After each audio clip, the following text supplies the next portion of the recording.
Tuongee kuhusu Prophet Kanyari. Sometimes unaweza pata kama hiyo story ya Kanyari like uko offline, unapata kitu umetrolliwa, hata ujui nini ilikuwa inaendelea. Juu nilikuwa nimeona ashajenga mali anaishi, amenunua nguruwe, amenunua kuku, ameweka shop. So nilikuwa nimeanzia kudoubt hata before tukuje kwa bank. But nikajipea tu hope, nikasema mimi pesa yenye nimekuwa nikimtumia anaweza kuwa ndo alikuwa anatumia kufanya hizo vitu zake. Yeah. So ilikuwa ni pesa kama ngapi yenye wewe ulikuwa na expect wakati ulikuja? Okay, for me nilikuwa na expect like 850k. Yeah, kwa bank. Mkapata ngapi kwa bank? Hakuna. Zero.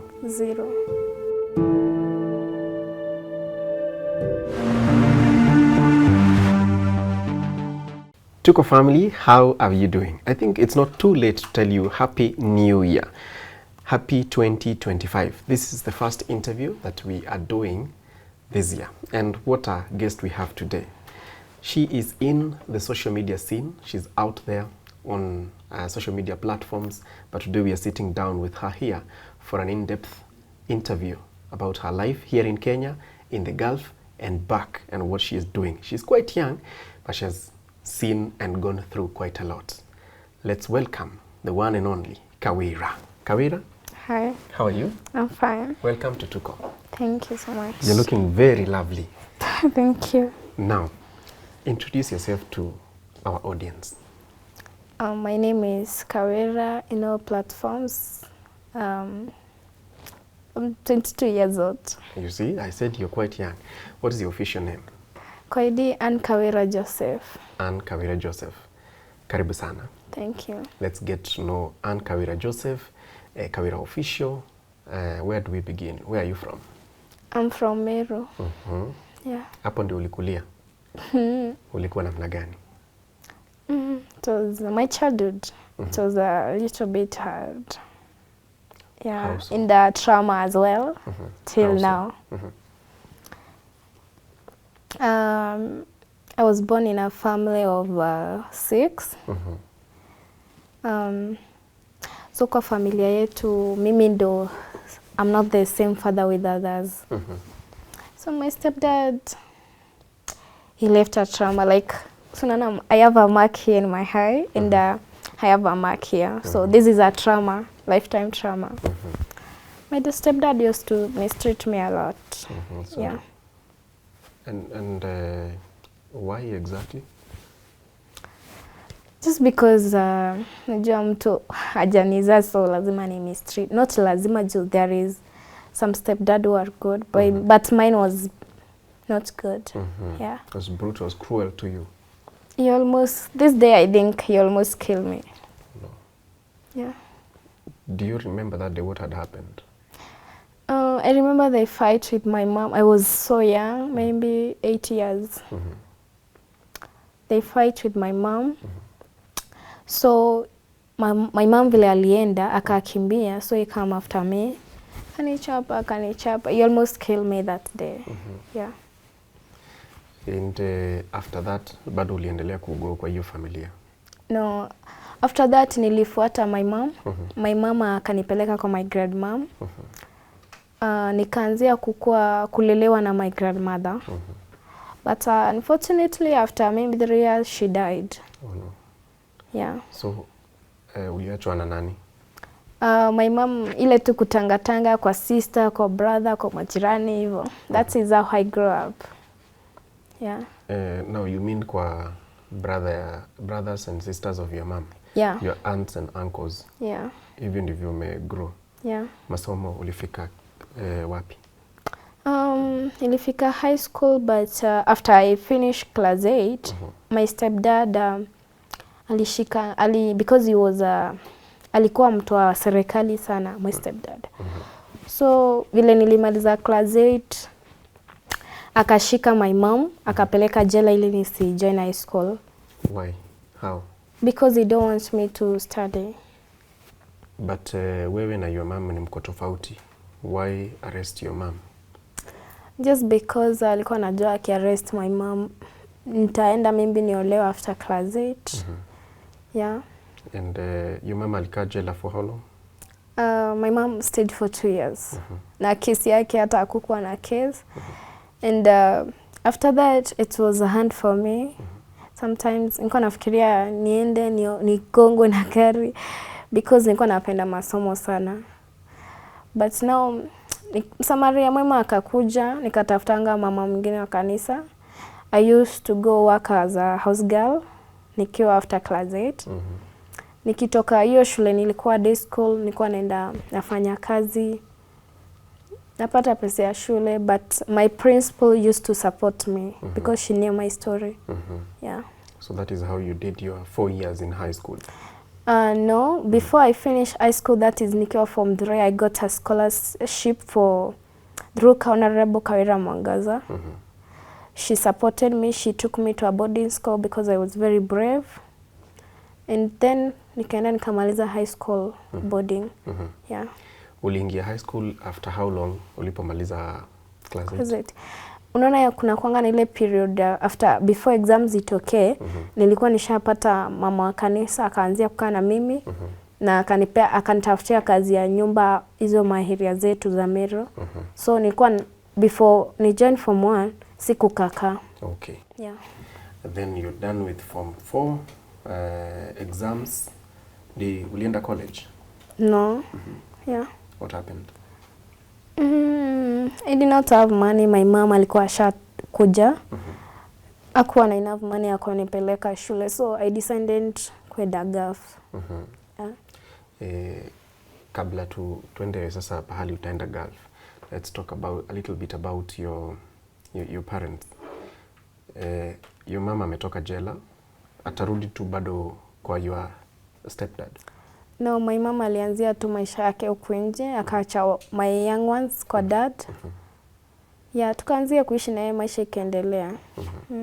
So after ametoka jela, she brought you up peke yake? Yeah. Aliwalea peke yake? Alikuwa anakaa na mimi peke yangu, wengine wadogo wangu walikuwa kwa dad. Yeah. At any point walikuja wakakuwa familia tena? No. No. So your siblings wako kwa your dad, your stepdad na your mama kwa peke yake hadi sahi? Yeah, but 3 of them wanaishingi kwa mama, walikuja kuishi na mama. Yeah. Hao wengine wako kwa dada wadogo. Okay. Yeah. So then you decided to go to Gulf. Yeah. Hiyo ndio situation yenye ilifanya ukafikiria kwenda Gulf? Yeah, just sasa ningefanya nini, sina do, I want to support my mom. I just decided to go to Gulf. Yeah. Your process ilikuwa namna gani? It was so easy for me. It was easy? Yeah, that time. Because hata transport ya kutoka Meru to come Nairobi, nilikuwa nimetumiwa na watu walikuwa nataka niende. Google, I think kwa Google nikapatanga namba yao. Yeah. Akina nani hao sasa? Hiyo kampuni ilikuwa imenipeleka Gulf. Yeah. So mimi nilikuwa tuna ile napenda kukaa majuu, kwenda majuu. So nika Google how to go, nikapatananga na hizo job za house girl. Nikawapigianga simu, wakanitumia fare, nikakuja Nairobi for the first time. Ndo wakanifanyia process, passport, kila kitu, nikaenda Gulf. Ulilipa any money? No. Hata ulipoenda kule hakuna pesa uliwalipa? No. Walikuprocessia tu hiyo process free of charge? Yeah. Now, umetoka Nairobi, umeenda Gulf. Yeah. Country gani and uliona nini tofauti na Kenya? Nilienda Lebanon. But it was a little bit hard, but nilikuwa navumilia tu juu najua chenye nataka. The first day in Lebanon, how was it for you? Oh, it was the worst day because kufika tu kwa nyumba, my boss, she started being rude to me, so I started being scared. Were you shown your room? There is no room in Gulf. What do you mean? Yeah, you sleep on balcony. Wewe ulilala kwa balcony? Yeah, not every person sleeps in balcony, but 50% wanalala balcony. 50% maybe wako na karoom kao kadogo. Yeah. Sasa wewe? Me, I slept on balcony. Throughout the time that you were there? Na kuna baridi, kuna nyesha? Kukianzia kunyesha kuna vituo wanaeka za kuzuia, but it's really cold. Yeah. So wewe ukitoka Kenya ulikuwa una expect ukifika huko kutakuwa namna gani, and how are those expectations different? Like mimi nilikuwa nafikiria tu ni ile mtu anapewa food poa, unashiba, unafanya kazi, like hakuna mambo mingi, but it was really different. Yeah. How so? Because hata food unapimiwa, chai unapimiwa, yani kila kitu unapimiwa. So when wewe haukupelekwa ukaambiwa hapa ndio unalala, ulipelekwa kwa balcony? Yeah, nilipelekwa hapo balcony ndio wanaekanga bucket zikimaliza kuoshwa. And nikalala tu just otherwise. Juu huku ni place sijai kuja, sijui, sina mtu wetu, lazima ningevumilia. How was the salary? To me it was good because it was my first, sijai pata pesa kama hizo. Yeah. Ukisema pesa kama hizo 27,000. Ulikuwa umetoka shule immediately? Yeah. So ulikuwa umeziplan namna gani? My plan was to go nikuje nikimaliza contract yangu ya 2 years nikuje Kenya, nitengeneze papers niende kama Germany ama Australia ama Canada maybe. Yeah. Ulienda mwaka gani? Nilienda 2021. That is when you went to Lebanon? Yeah. Alright. Sasa umefika Lebanon, umepata mshahara yako ya 27,000. Hii 27,000 utai-divide namna gani? Actually mimi unajua kwa boss wangu sikukaa, nilikaa 7 months nikatorokanga. Nikakosa kuvumilia nikaenda nje. Kemboi. Yeah. So nje we were getting more money. Yeah. How are you? Ulikuwa unazi-divide namna gani? Ulikuwa unaziweka wapi? Plan ilikuwa gani? The first 1 year it was hard to save juu that when my young ones wote walikuwa shule, brother yangu anataka kufanywa circumcision, I joined form 1, my other sister ako shule, huyo mwingine ako shule, so I used just to support my mom. Yeah. Juu walikuwa ashakuja kwa my mom wao watatu wenye wamenifuata. Yeah. So upkeep yao ilikuwa juu yako? Ni kama 1 year I think siku save. Nilisave after nimetoka nje. Nilikaa kwa boss 7 months. Hiyo time nilitoka nje, at least nilikuwa naweza save hata 30k. Juu nje kuna pesa. Haya. Tuingie hapo kwa nje. Kwani mtu mnafanya aje ndio unapata pesa ukiwa nje? Nje unajua pesa yenye unalipo huko, unalipo kwa boss $250 ama $200. Huku nje unaweza pata boss mzungu anakulipa hata $400. That is kama ni summer time. Lakini winter so tunafanya jobs kama za $250 ama $300. Yeah. Na ni kazi bado za nyumba? Yeah. Ama kazi za hoteli, kuosha. Na wakati huo mnaishi wapi? Mtu anakuanga na amejirentia, maybe umeshikana wasichana watatu. Yeah. Sasa wewe mlikuwa umeshikana na wa Kenya ama Afrika ama? Wa Kenya. Yeah. Wako huko sahi ama wako Kenya? Wawili wako Kenya, wawili tuliachananga sijui mali waliendanga. I think wako Lebanon bado ama walikuja Kenya. Yeah. Wakati huo hakukuwa na vita? Kulikuwaje? Kulikuwa sawa? Yeah, but Lebanon it's not that good country. Because hata kazi like they hate us Africa a lot. Yeah. Arab, they hate us a lot. But still wanawapea kazi? Yeah. So utapata hata kwa hizo kazi like unaweza hata pewa chakula yenye wamekula ama wamemaliza. Leftovers? Yeah. And you eat. Jona otherwise like unajua most of the times wanaweza kuwa wanaweka kwa sahani kubwa wanakula. Hiyo food ndio mnaletewa nyewe wanafanya kazi mkule. Yenye imebakia? Na wanakula tu kwa mkono ama na wanakulanga na mkono. And you don't have a choice? You just have to eat because you're hungry. Hawezi pika yako kando? Who will give you that chance? No one. Hey, interesting.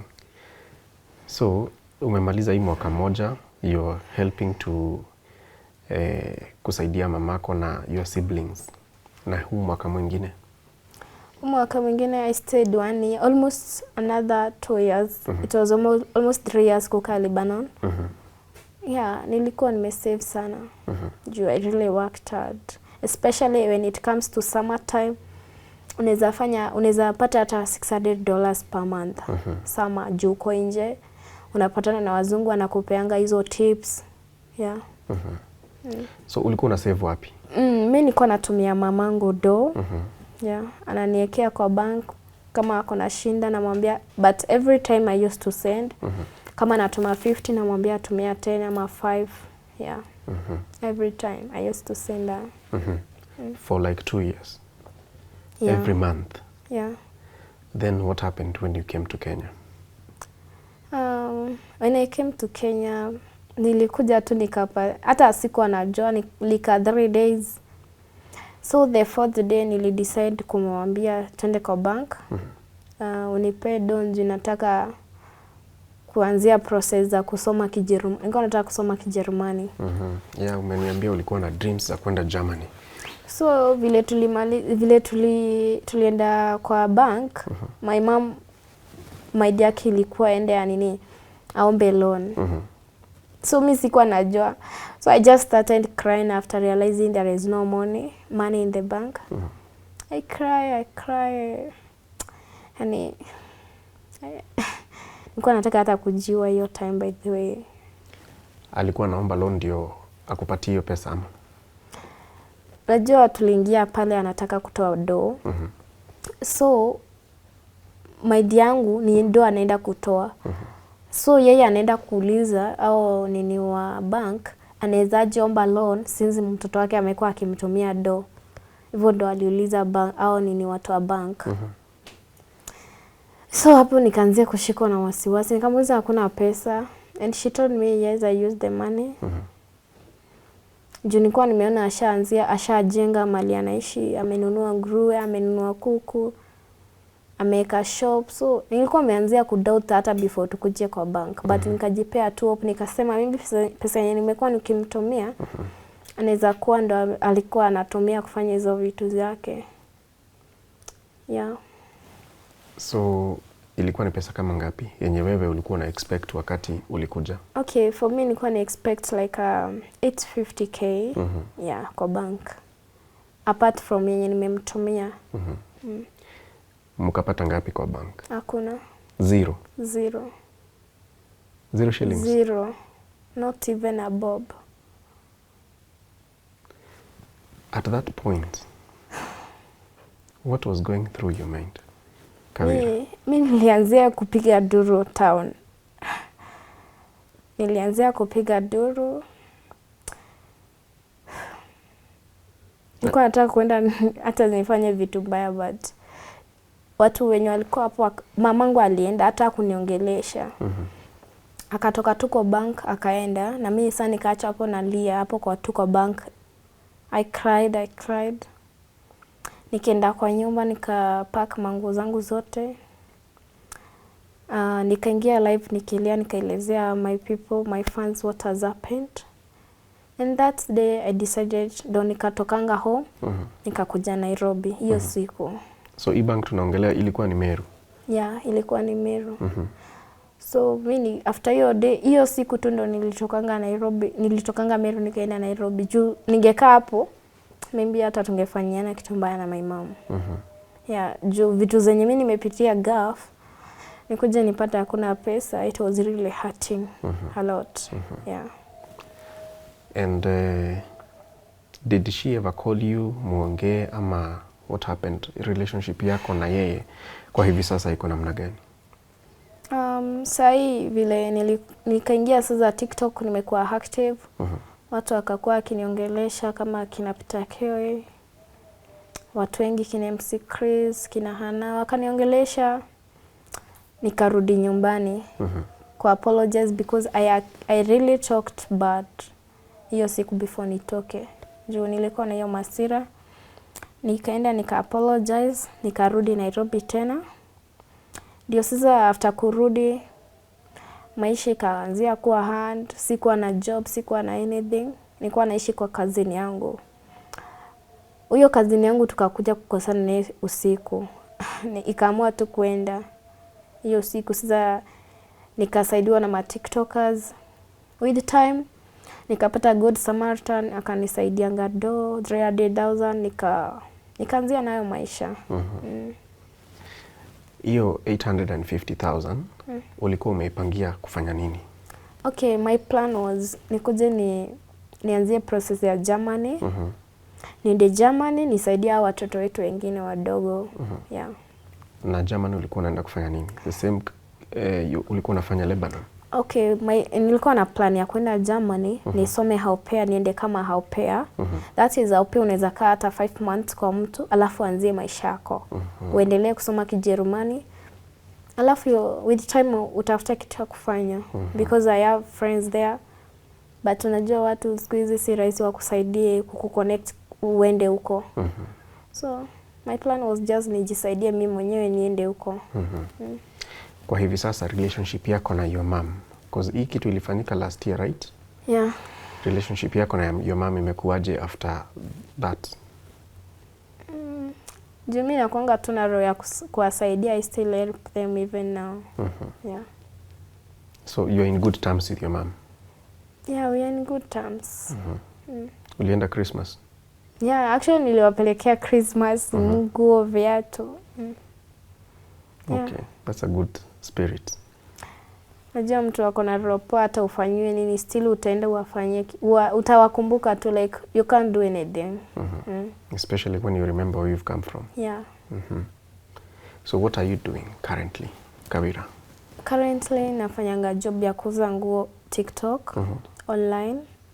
Nauzia tu kwa nyumba, inanisaidia kulipa rent. Food, yeah. Okay.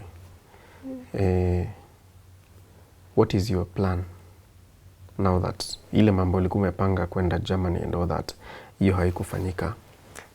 My plan right now, I'm just working hard.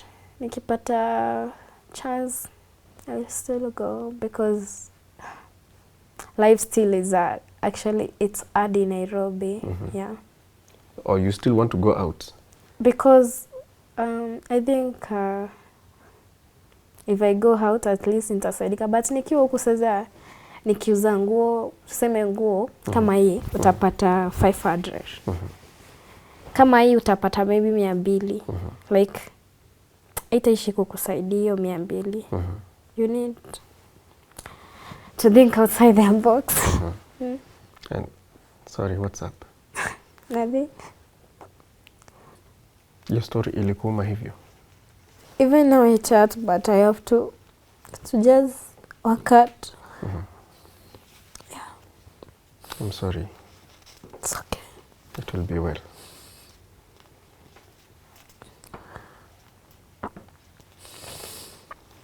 Did you ever sit down with your mom and another person to talk it out? Would you like that to happen? Kwa nini? Because I think it will hurt me more. Yeah. But unaona ukiongea itatoka kwa roho. And we are very sorry. Kama kwa mazungumzo we have triggered. Sometimes it's good to cry. Yes, it is. But it will be well. I hope so sometimes. Wakati ulikuwa Lebanon, ulikuwa unazungumza na your family kueleza what you are going through? No. So they did not know the hardships that you're going through as you're sending them the money? Okay. Paula, take some time. Take some time. So we talk about you now. Yeah. What are your hobbies? What do you do when you're free, when you're not selling clothes? Most of the times, I'm just emotional if I'm not online. Yeah. If you're not online? Yeah. I think, Kawira, you need to talk to someone, maybe a counselor, in as much as kina au umetaja marafiki wa kuongelesha, eh? Okay?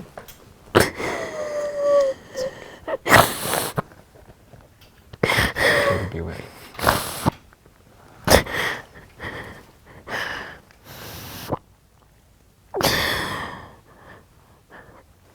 What are you proud of as a young person? Unajivunia kuwa umefanya nini kwa hivi sasa, Kawira?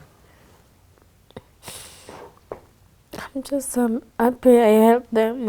My sister amemaliza shule. Na wengine pia I'm happy nimewasaidia wamefika mahali wamefika. Nice. All right. And we are happy about that. And you're running a business. Yeah. That's a good thing. Let me ask you one final question regarding that story, then we move on to other things. What is your message to your family? Just want to tell them I love them no matter what. I won't give up. Yeah. Thank you for that. And I'm sure they love you right back. But at least umesema ulipata your mama amejenga, amefanya a few projects.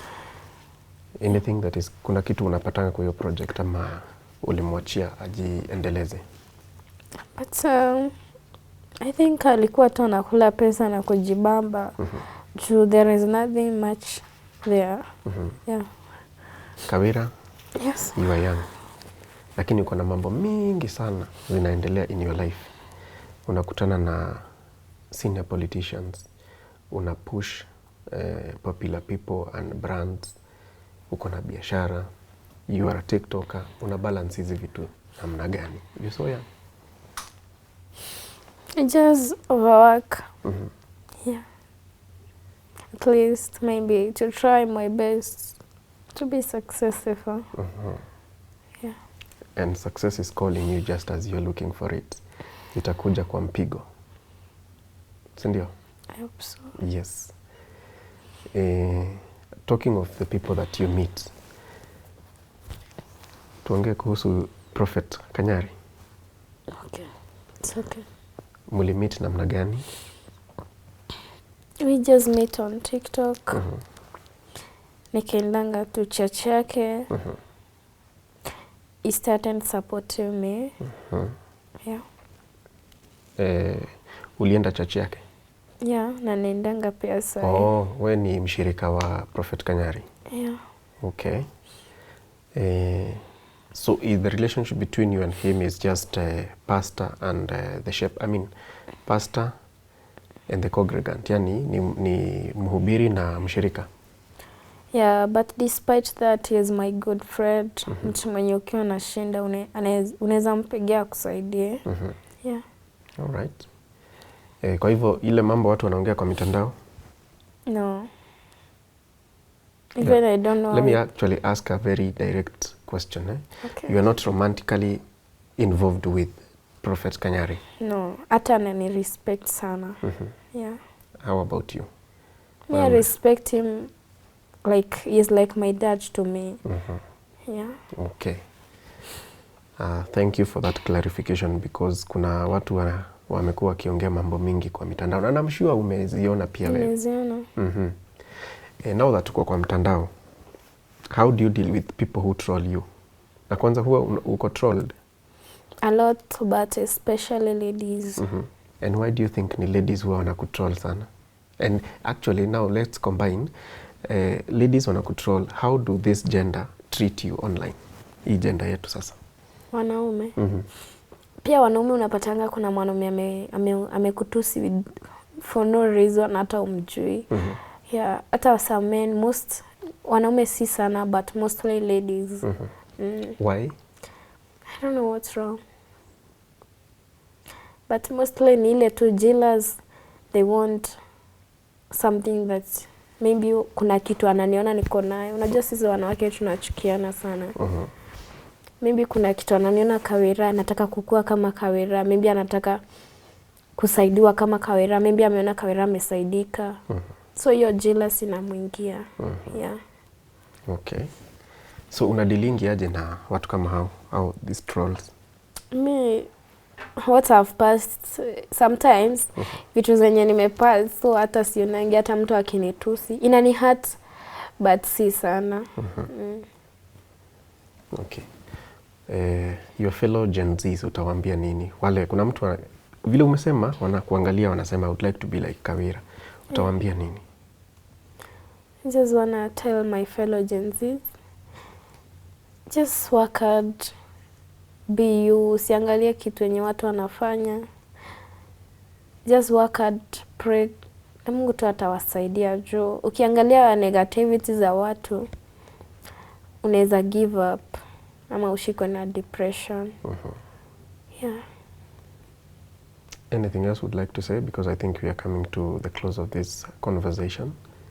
Maybe just I want to appreciate those who have been supporting me, Pastor Kanyari, Pretty Oman, Peter Kioi, Kina Hana, Mary Musioka, like all the TikTokers, Mwiti pia. Actually, Mwiti is the one who helped me to get the fame. Yeah. Kama si Mwiti from start singekuwa najulikana sahi.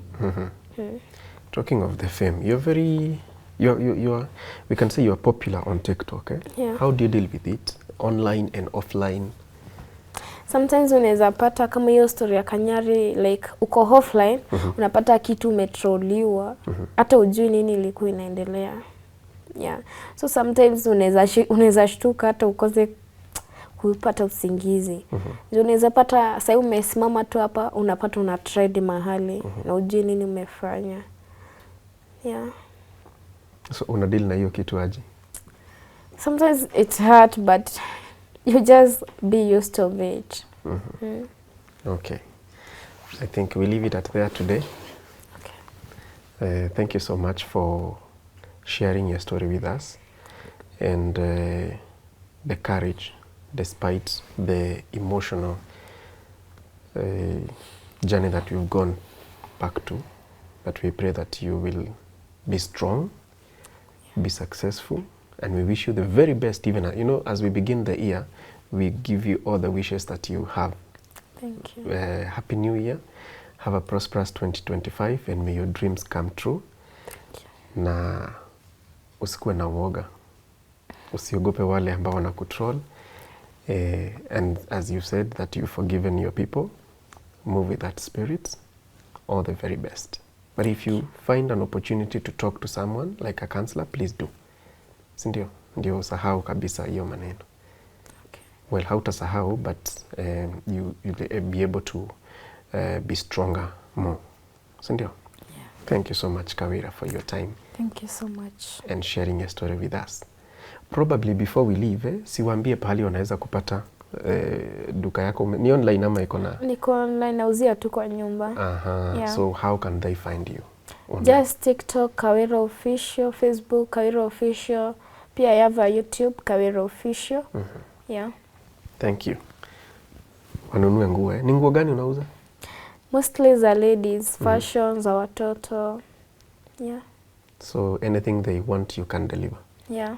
Thank you so much, Kawira, and all the best. Thank you. Tuko family, sometimes we take a route down the history, and with that comes the emotions.